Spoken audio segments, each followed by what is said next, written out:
रामू दिन रात मजदूरी करके जैसे तैसे अपने परिवार का पेट पालता था।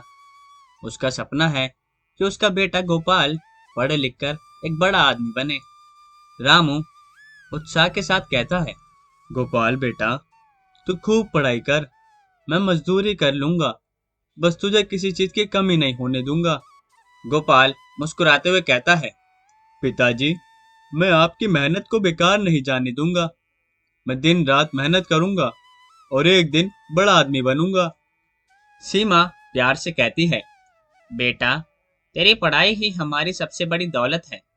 चाहे जो भी हो, तू अपना सपना पूरा करेगा, मुझे पूरा यकीन है। गोपाल कॉलेज जाने के बाद आईएएस की तैयारी शुरू कर देता है। उसके पास किताबें खरीदने के पैसे नहीं होते हैं, तो वह अपने दोस्त संजय से मदद मांगता है। गोपाल संजय से संकोच में कहता है, संजय, मुझे कुछ किताबें चाहिए यार, आईएएस की तैयारी करनी है मुझे, लेकिन मेरे पास पैसे नहीं है। संजय प्रोत्साहित करते हुए कहता है, अरे दोस्त, तुम चिंता मत करो, मेरी किताबें तुम्हारे लिए है, और जब भी जरूरत हो मुझसे कह देना, मैं तुम्हें अपनी किताबें दे दूंगा। गोपाल आभार व्यक्त करते हुए कहता है, संजय भाई, तेरी मदद के बिना यह सब मुमकिन नहीं होता। मैं पूरी कोशिश करूंगा और इस परीक्षा में जरूर सेलेक्ट होऊंगा मैं। गोपाल देर रात तक पढ़ाई करता है और कठिनाइयों का सामना करता है, लेकिन उसके पिताजी का सपोर्ट हमेशा उसके साथ रहता है। रामू प्यार से कहता है, बेटा, देख ले, तेरी मेहनत का फल जरूर मिलेगा तुझे, सफलता अवश्य मिलेगी। गोपाल पिताजी से कहता है, हाँ पिताजी, आप मुझे देखेंगे कि मैं आईएएस अधिकारी बनकर गांव का नाम रोशन करूंगा। यह सपना सिर्फ मेरा ही नहीं, आपका भी है।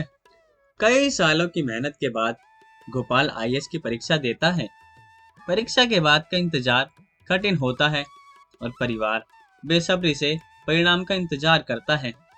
सीमा चिंतित होकर कहती है, गोपाल ने बहुत मेहनत की है, भगवान करे उसका नाम आईएएस के लिए आ जाए।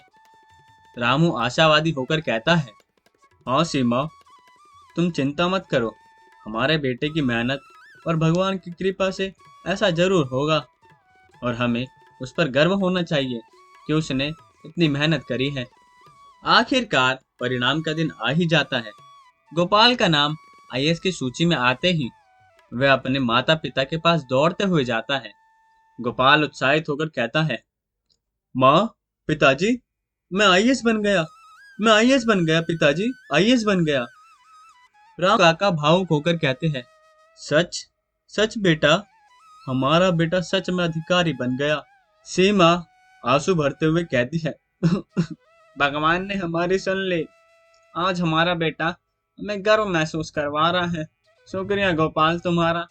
गोपाल मुस्कुराते हुए कहता है, माँ, यह सब आपकी मेहनत और आशीर्वाद का फल है, मैं आपके संघर्ष को कभी नहीं भूल सकता। गोपाल की सफलता की खबर गांव में फैल जाती है। सभी लोग उसकी इस उपलब्धि का जश्न मनाते हैं।